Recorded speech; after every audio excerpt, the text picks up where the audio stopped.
Welcome to the Unshakable Growth. I'm Esti, and let's get started. Welcome to the Unshakable Growth podcast, where we explore stories of our guest speaker to inspire personal growth, confidence, and purposeful living. Today, I'm excited to have Tim with us, a motivational speaker and social entrepreneur, the founder of You Belong, a non-profit organization empowers refugees dedicated to fostering connection and belonging. Tim is here today to inspire us by sharing the journey of defining success on your own terms and how to follow your North Star. Get ready for an inspiring conversation filled with wisdom.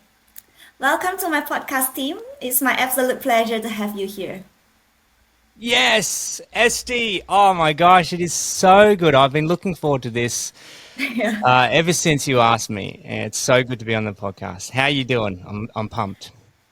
I'm doing good. I'm so excited to have you here. I know you have such amazing stories to share with our audience here. So, yeah, super excited. Yeah, awesome.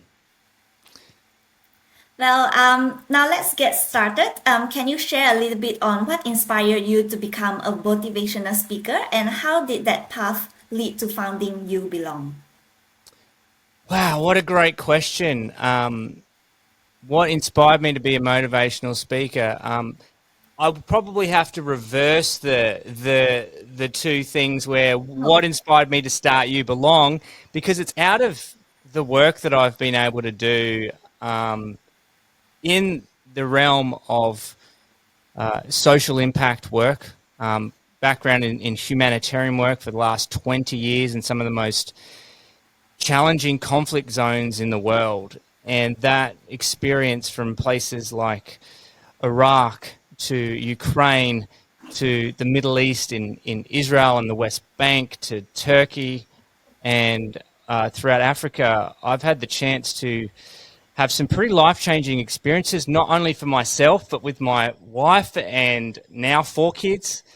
We lived for 4 years in the Middle East in a country called Iraq, synonymous for, sadly at the moment, for war and for terror. And we've, in those places, seen obviously the worst of humanity, but also the best.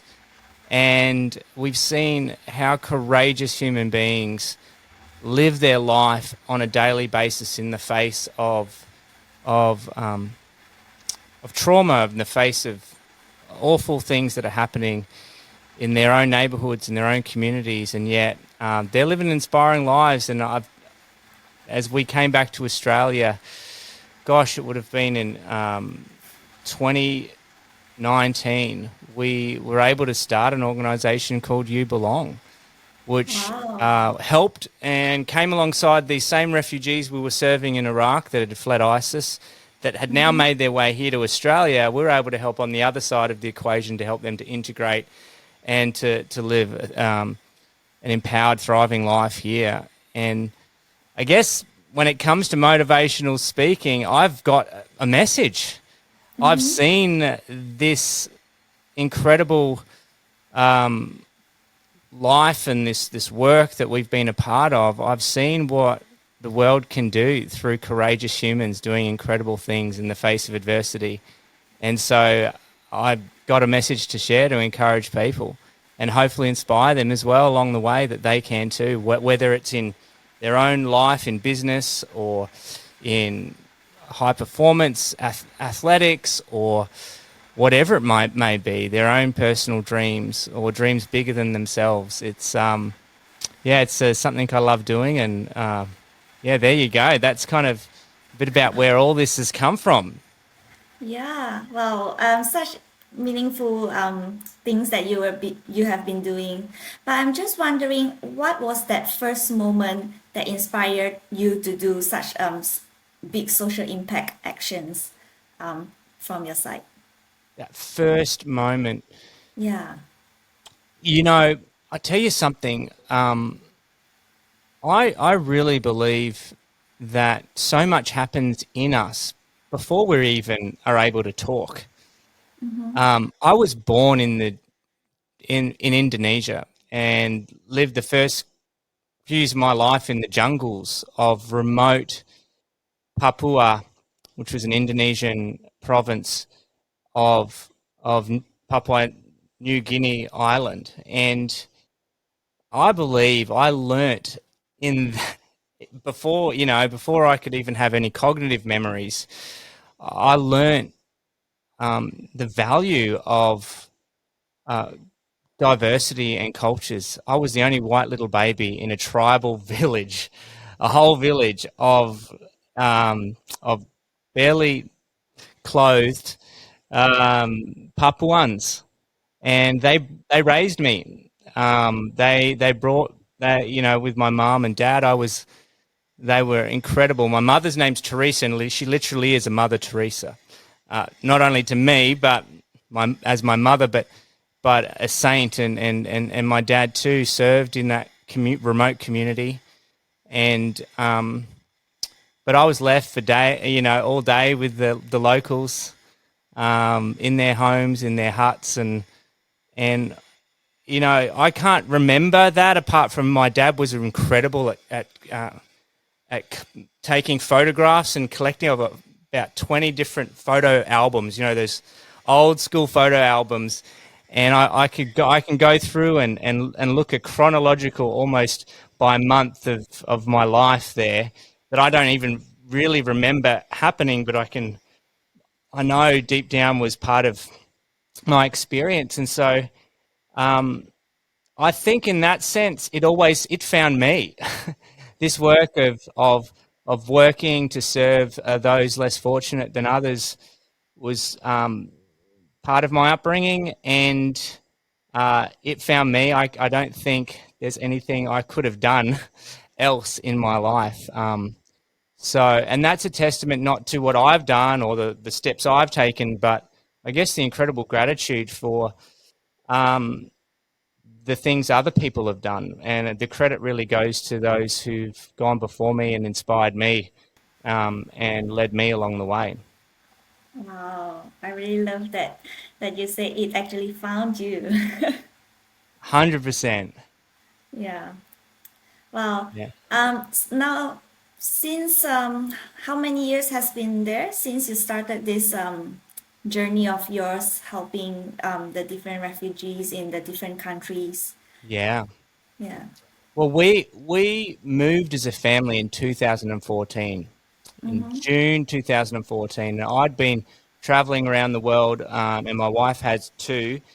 She'd been living in Africa doing work before that, for about 10 years before that, and I'd traveled on short-term trips to various conflict zones, doing short trips with various professionals to help alleviate. But when we as a family stepped out and moved onto the frontline fields of Iraq and served, it was 2014. It was actually the same day that ISIS invaded Mosul, which was about 50 kilometers away from where we flew in and landed in that airport, not far away. And so that's really when work amongst refugees became really front and center for me and our family. And we've been doing that work ever since. And You Belong, which is the nonprofit we started here in Australia that serves those that have come here to Australia to seek safety and a new life. We've been doing that work for, it'll be,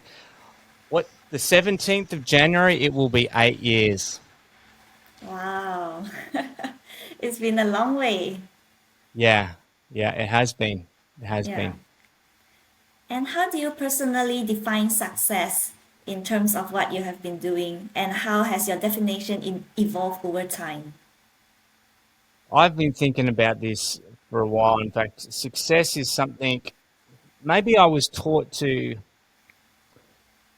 in some ways, shy away from, like to not be arrogant, to not be ego driven. It kind of, in some sense, I kind of grew up maybe from my religious upbringing or from my various experiences. However, a lot of that, in one sense, was probably unhealthy. And so success, I think, is a wonderful thing. I think the challenge for all of us is to not allow what other people define as success be our definition of success. There's the common, I think, notion that success is the gold, right? The girls or the guys, the popularity, the fame, maybe, or it's the glory, winning, being the best at something. And all of those things are fantastic things to achieve and set your mind to achieve.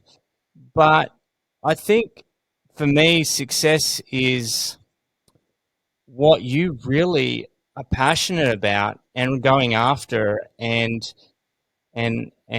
not giving up, and until you've given everything you have to give. And it's I believe it will result in a lot of wonderful things like recognition. It will result in a lot of incredible things like, a business being successful or your organization growing. It'll result in a lot of these things of people wanting to follow you, be inspired by you, right? Those things are wonderful things, but they're not the measure of success. My dad gave me this quote in a book when he gave it to me, and in it, I never understood it until about a year ago. He wrote, "The destination is the journey." In other words, the success or the goal isn't arriving at the destination. That destination is the journey you are taking. And staying true to that is really my definition of success. So if I were to sum it down for you, success is staying true and not giving in to that which you're passionate about. Yeah. So I believe that the journey itself is what makes you success. The passion that you have been showing along the way is already defining success for you. Yes. Yeah. Like I had this picture, like my kids love cricket. Okay, I've got 4 kids now, 13, 12, 10, and 6.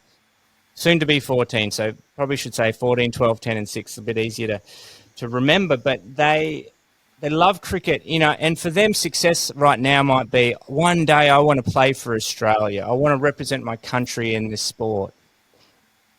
When I look at them, I already see it. I see it in the backyard.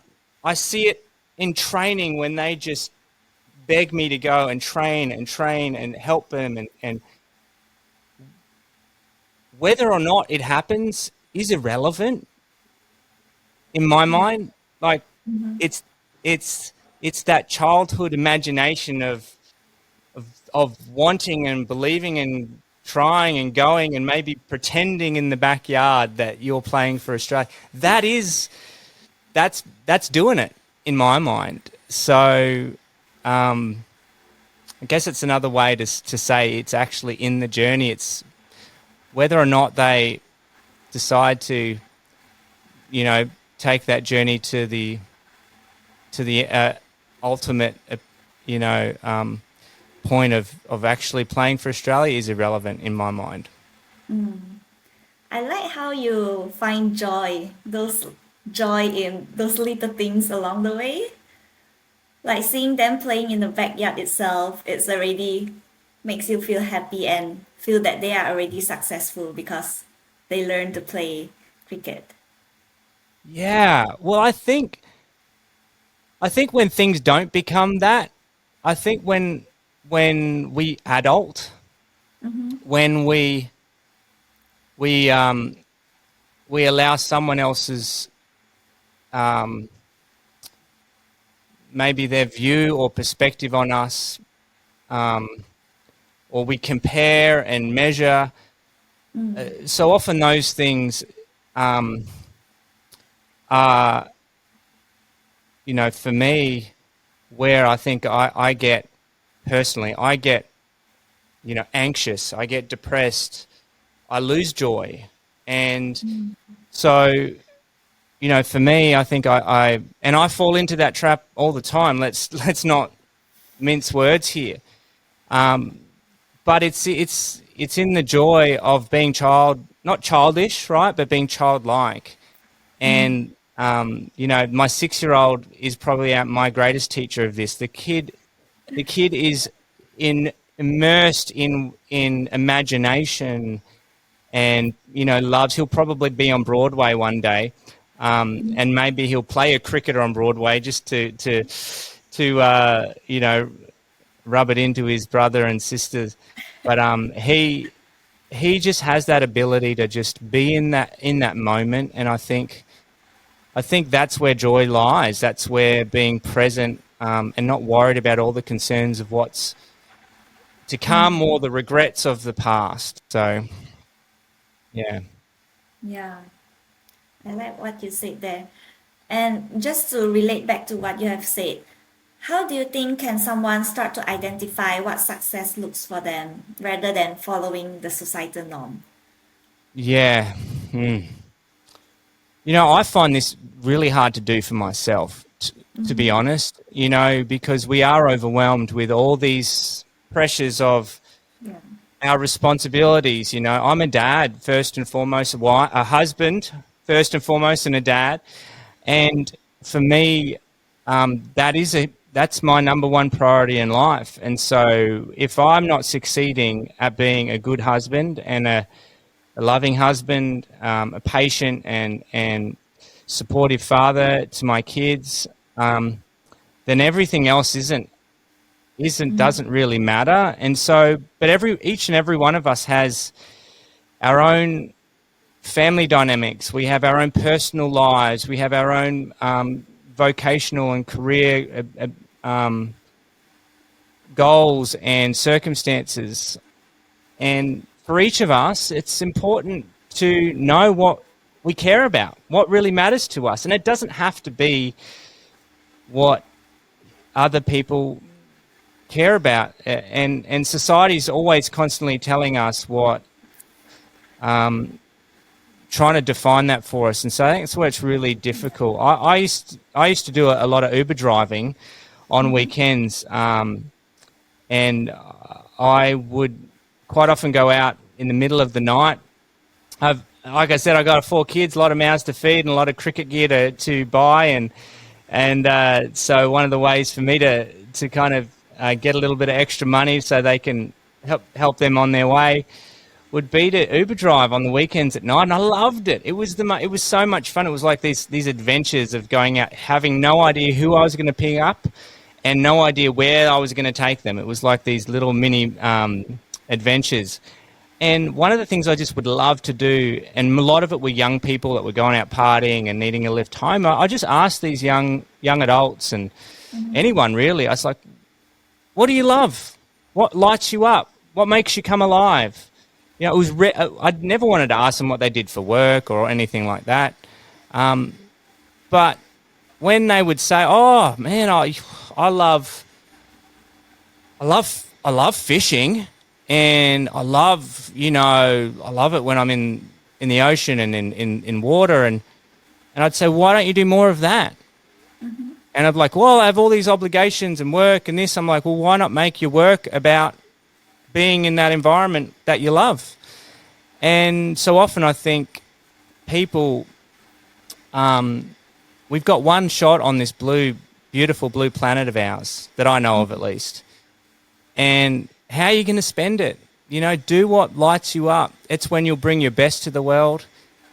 And I think it's at the place where you'll see the most success, because you'll enjoy the journey and you'll be willing to push through when the going gets tough, because it's what you love and what you believe in. So asking yourself honest questions of, what do I really love? What lights me up? Not for just myself, but when I'm doing this, when I look around how other people are, it brings joy to other people and how it brings, benefit to the world. I think when you start to see those things collide and that kind of, what the world needs and what you love doing merge, that's that magic X spot. You got to just go for it. That's what I reckon.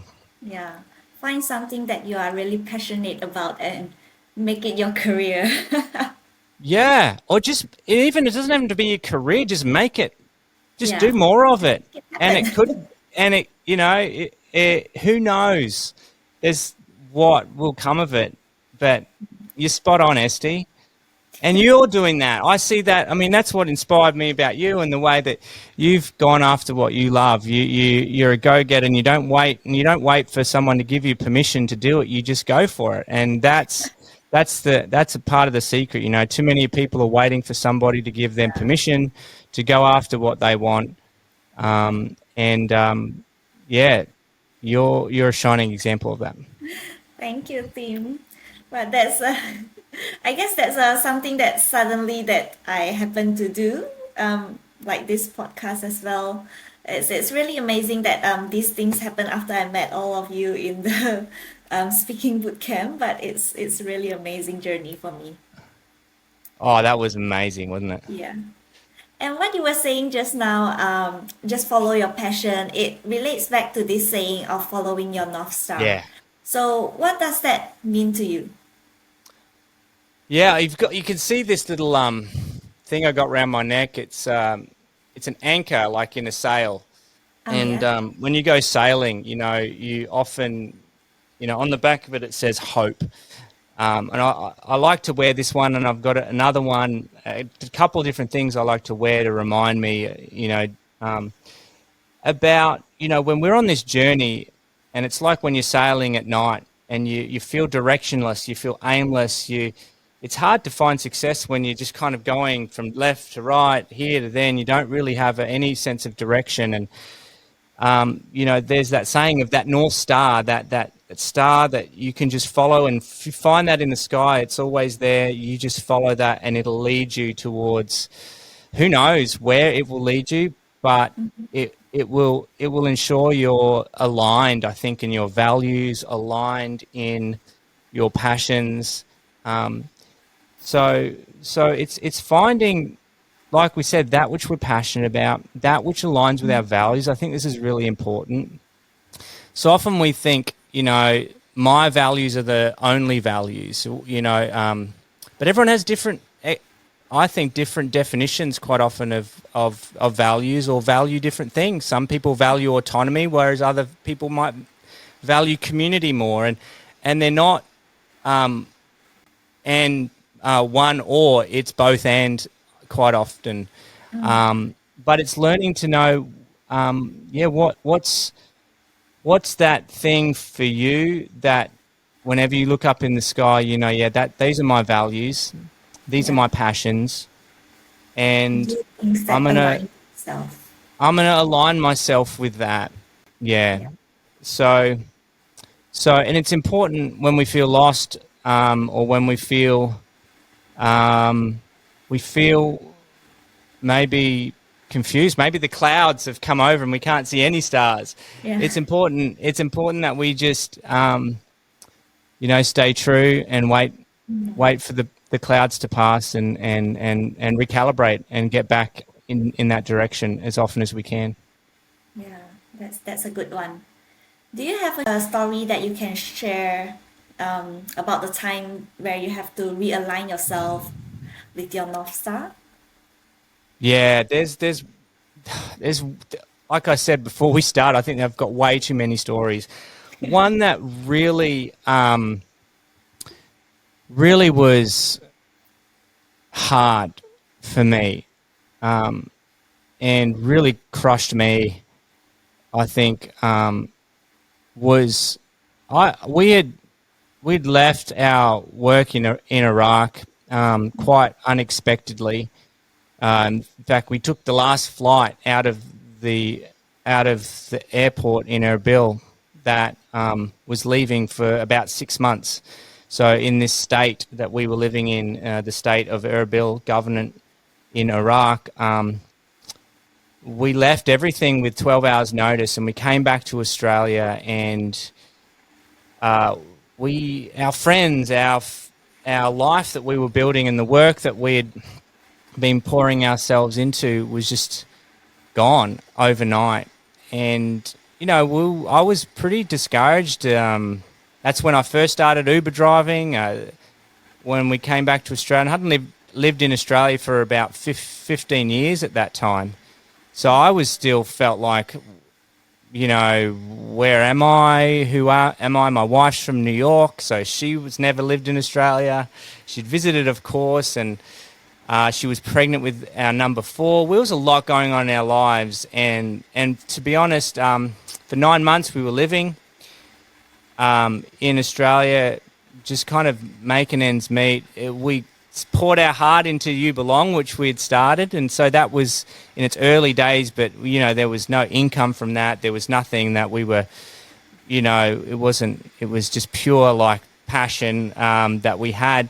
But I got offered this job in the States, in Colorado, to be head over, leading North Africa and the Middle East in community development work. And for someone like me, which is my background in international humanitarian work, it was like a dream job, but involved like uprooting my family, who'd already been uprooted a few times in the last few years, from New York to Iraq, back to Australia. It involved uprooting them back to Colorado, where we had no connections, no family, no nothing, so that I could pursue this career of mine. And I felt the pressure of having to provide for my family, and it was, paying well. So I thought, this is it. But deep down, I knew it. Deep down, I didn't listen to my wife, was the lesson. She was like, I'm not really sure this is the best thing. And incredible as she is, she still supported us, and we moved. But I spent the next 6 months in that job overseas, away from my family. My wife had it. We had our newborn, August, who's now 6, and our 3 other kids in like grade 1, kindergarten, grade 1 and grade 3, and I was gone for 6 months of that year that we moved to America, traveling, doing, my dream work and doing well at it. But my kids would just be crying themselves and screaming as I jump into the Uber car to get taken off on another 3-week journey away from home. And within, 9 months in to that job, I just handed in my resignation. I knew this was not aligned with where I was at in life. I knew that being a father, being a husband, that I would only have this time with my children for so long before they'd be gone. And then maybe I could go back to this work of traveling and being overseas, but I wouldn't be able to have this time back. And I knew I'd regret it if I didn't put them first. And so, we served a couple more months after I handed in my resignation, and we moved back to Australia. And I was like, with my towel between my legs, just felt like the biggest idiot. I felt like I was a failure. Like I'd put everyone through all of this for my own selfish and needs to, once again, the support of incredible family and my wife. We got through that, and it's been 5 years now back in Australia, and it's just seen incredible growth in our work with You Belong, and never been more passionate about the things on my heart to share about the courageous leadership that's needed in the world. We see it all around us, what's going, and so I lost my way a little bit, but that North Star is right in front of me, and it's 2025, and I'm so excited for what the future holds. But I really had to eat humble pie. I really had to do some honest questioning about what I really wanted, and give up some things that were more selfish. But I know the rewards will be. The reward's been in having such a rich, wonderful relationship with my kids, and to be now I get to go on their adventures. They're taking me on trips for their cricket competitions all around the country, and all the different things that they get to do now. They get to be the ones taking me on their adventures. So it's definitely been well worth it. Wow. Well, I really like this story. You gave up that job, or that well provided job, Yeah, for your family, and then start up fresh, start up you belong alongside with your wife and your children. That's such amazing story to share. Yeah. Thanks, And Esty. yeah. And now that you have found your own North Star, what advice would you give to someone who feels disconnected from their purpose or passion?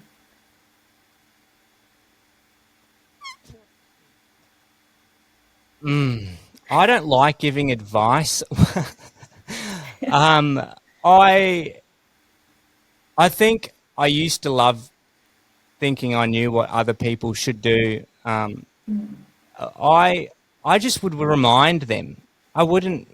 I guess I wouldn't give them advice. I'd just be like, I just remind them that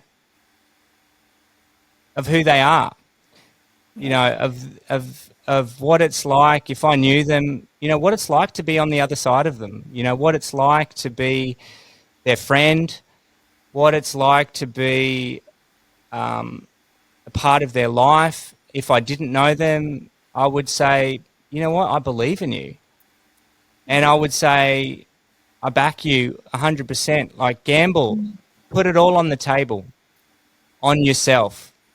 You know, I would pick up a lot of people Uber driving from casinos, and they'd lose it all. And I'd say, you're this close, mate. You're this close. And they're like, what do you mean? They're depressed and sad. And I'm like, you know, you understand that life is lived when you really just risk it all and you give it all and for something great and big and hopefully some big windfall. I said, the only problem is you're playing it on a silly game at a casino or some poker machine. Like, like gamble, like play that same game, but on yourself. You know, like your own dreams. What do you love? Again, your North Star. Like, take a risk on that, on you, you know, and as you go for it, I'll just be like, yes, go, you know, send it, you know, whatever it is you need to just like not half-heartedly go for it. yeah, And that can be really hard when your passion and your purpose is depleted. Most often we just need someone to just put their arm around us, really, and just remind us who we are. And I think it's that love and support, that when we reconnect with that truth rather than all the lies of, like, unless you're like, I don't have, again, measuring it by how much is in your bank account or how many people follow you on social media or how many podcasts your views your podcast have, all those measurements, it just, they can get us down, and they're just not worth paying too much mind to be honest. yeah, that's true.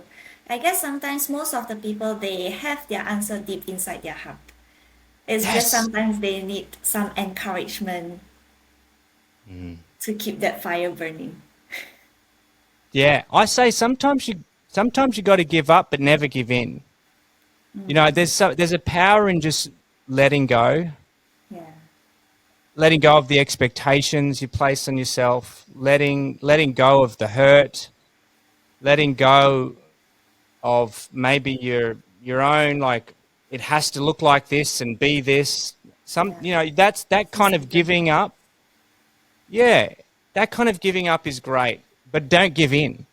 Never give in to what you have burning deep inside, and it's you'll find it again if you have someone that's just encouraging you, like you said, supporting you. Yeah, yeah, that's true. And I think we previously heard about this a lot. Proximity is power. I think it's really important to surround yourself with people that can uplift you and motivate you to move further in your journey. 100%. You know, I I've got some incredible mentors in my life. Most of them have grey hair. Most of them are, they're all wiser than me. Um, they've all been around the sun a lot more times, right? They know me, and they can look into my eyes and just say, Tim, I'm proud of you. And even when I feel like absolute dog poo, right, and a failure, and there's not a lot of people usually in our lives that can really say those things, and it's important to know who they are and to surround yourself with those voices, because there's a lot of other voices, a lot of Yeah. people giving you advice, trying to tell you what they think you should do. That's right. But you really do need to have that proximity around people that are safe voices in your life, that you can trust, that might even give you the honest truth when you don't want to hear it, but you know it comes from a place of real love and wanting your best interests at heart. Yeah, that's so true. And just wondering, when you were pursuing your North Star, do you ever face any challenges or any setbacks, and how do you deal with all those challenges? Yeah, dealing with challenges. Look, they're every day, right? I don't think we'll have, like, I think humans are born to solve problems and fix problems, right? Like, and for every problem we solve and fix, there's more problems we create with the solution that we didn't know. So I think we'll never do ourselves out of need, no matter what AI comes along to solve all of humans' inadequacies, let's say. But I think a lot of it comes down to our perspective, right? It comes down to, it's important to acknowledge, um, you know, for someone that had incredible parents that always saw the silver lining in things, and when something bad was happening, taught me to look at, what's the good thing that could come from this. Too often, though, we can jump to that too quickly and not acknowledge that, hey, this sucks. This isn't. Yeah. This doesn't seem fair. It's not right. And that's okay to just acknowledge that too. We don't have to kind of ignore that and pretend like it's not good and put on our happy face. And, people think, Tim, why, when they see me, why are you so happy? I'm like, just hang around me long enough, you'll know. I can be pretty grouchy and mad and sad and all of the above. Acknowledge that it sucks, I think, is important when you face a challenge, but then soon enough you realize, hang on, I get to define whether this is bad or not. Like, I can choose, like, I can't change what's happened. No matter how much I hate what challenge I'm facing, it's not going to change. And so the only thing I can change is my perspective. The best way I can explain this is my son, again, sorry to use cricket examples, but this could be applied to most sports, really.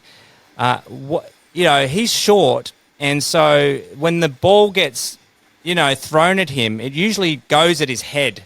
If it's like it, because it bounces and usually comes up, what would come up to someone's waist is like his head, and he'd be like, "Dad, I hate it. Stop, stop doing that. I don't like it." I'm like, well, you can't, if you're in a real match, you can't tell the person that's trying to defeat you to give you nice shots, give you nice balls to hit. He's going to know you don't like it, and he'll keep serving it up for you. But what can you do?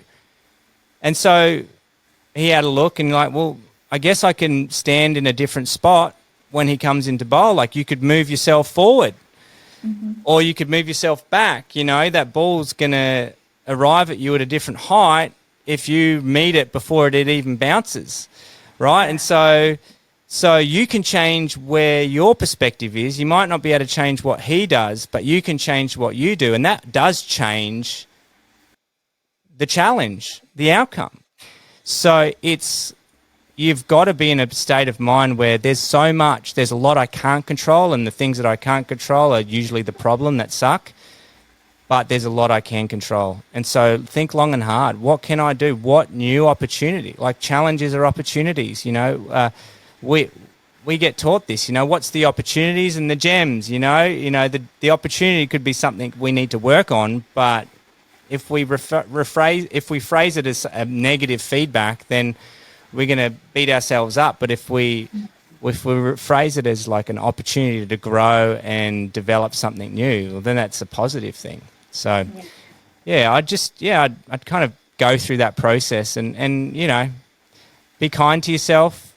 Sometimes it takes a little bit of time before you can see the silver lining and see the outcome. But if you persevere and don't give in, you'll be surprised at what seemed like the worst mistake of your business career or your podcasting career might actually turn out to be the best thing that ever happened to you. Wow, I really like that one. You can't control others, but you can control your own perspective and your own mindset. Boom. Just be positive along the way, and yeah, just see the good in everything. Find the good little things in everything that you encounter.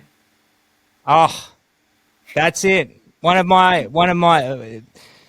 There's a guy who was known in America for children's TV, known Fred Rogers. There's a show called Fred Rogers' Neighborhood. You can look it up. Tom Cruise did a movie on this guy. But he'd talk about people, he would tell kids about, when you see the news and all you see is the war and the terror and the terrible things. And this was my life, humanitarian work, always being into the darkest, most terrible situations and circumstances that humanity could be in. But he always said, look for the helpers because they're there, and the news and the social media might never highlight all the good people doing great work and all the wonderful things that are happening in the midst of the tragedies. But that's what you're saying. You've got to look for the good. Yeah. And you'll find it. You'll find it and you'll be inspired. And you will see a different world than what other people see.